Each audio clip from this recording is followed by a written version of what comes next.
যোৱা 2-3 বছৰ ধৰি এনে অৱস্থায় পৰি আছে।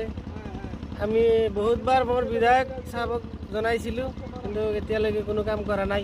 আমাৰ ৰাইজৰ পৰা এইবিলাক কাম কৰি দিছে। আমাৰ পঞ্চায়ত প্ৰতিনিধিকো আমি কেইবাৰ জনাইছিলোঁ, সিয়ে অলপ সহায় কৰিছিল।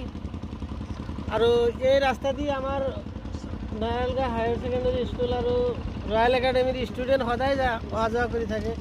কেইদিনমান আগত তাতে এটা মানুহ পৰি গৈছিল। তারপর কি করব, রাইজে উঠাই কিনে হস্পিটেল লৈ গৈছে। এই বহুত দুখীয়া মানুহজন আছিল।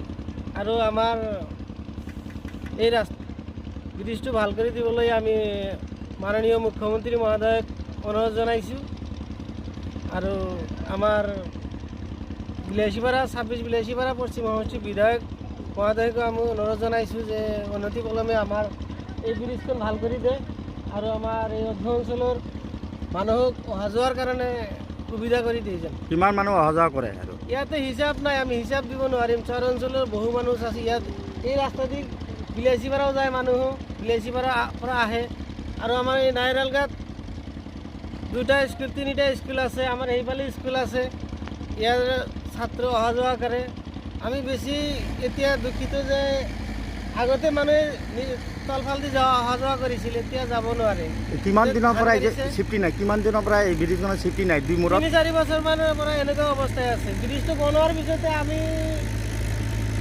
মনত নপৰে যে মই ব্ৰিজৰ ওপৰতে 4 চকা এটা লৈ গৈছোঁ, মনতে নপৰে। এনেকৈ 2 চকা আমি বাহন বহু কষ্টৰে চলাই আছোঁ। আপোনালোকৰ জৰিয়তে আমি অসম চৰকাৰক আৰু মোৰ বিলাসীপাৰা বিধায়ক মহোদয়ক আমি অনুৰোধ জনাইছোঁ যে এইটো অনতি পলমে ভাল কৰি দিয়ে যেন আৰু আমাৰ ৰাইজক সহায় কৰে যেন। কিমান দিনৰ পৰা এই ব্ৰিজৰ 3 বছৰমান 4 বছৰ এনেকুৱা হ'ব আৰু এনেকুৱা হ'ব। কিমান মানুহ অহা যোৱা কৰে এইটো ব্ৰিজত? এইটো মানুহটো মানে কিমান মানুহ মানে গোটেই অঞ্চলৰ মানুহ, এইটো নাৰায়ণগাঁও মেইন বজাৰ। ইয়াতে মানে গোটেই মানুহ কমেও দিনত মানুহ কমেও 5,000-10,000 মানুহ ইয়াতে মানে খোজকাঢ়ি যায়। স্কুলৰ ল'ৰা ছোৱালী মোটামুটি আমাৰ 500 ষ্টুডেণ্ট ইফালৰ পৰা আমাৰ নাৰায়ণগাঁও মেইন এইখন স্কুল ইয়াতে যায়। তাত এক্সিডেণ্ট হৈ ঠেং ভাঙি গৈছে, কিন্তু আমাৰ বিধায়কৰ মানে কোনো কাণ সাৰ নাই। যে আমি এইখিনি জনাব বিচাৰিছোঁ যে গৰীব মানুহৰ ভোট লৈ গৰীব মানুহৰ কাম এটাও কৰা নাই। বৃহৎ চহৰ অঞ্চলত আমাৰ ৰাইজৰ স্বাৰ্থে আমাৰ কোনো উন্নয়ন হোৱা নাই। এটা কলেজৰ সৃষ্টি কৰা নাই, এটা স্কুলো বনোৱা নাই, এটা ৰাস্তাৰ নেম প্লেটো তাৰ নাই। কেনেকৈ সি MLA হৈ থাকে? বচিত কোন হা? এনেই MLA ৰূপ ধৰি ৰাইজৰ মাজত ধৰ্মৰ আৱেগত ভোট লৈ ৰাজ কৰি আছে।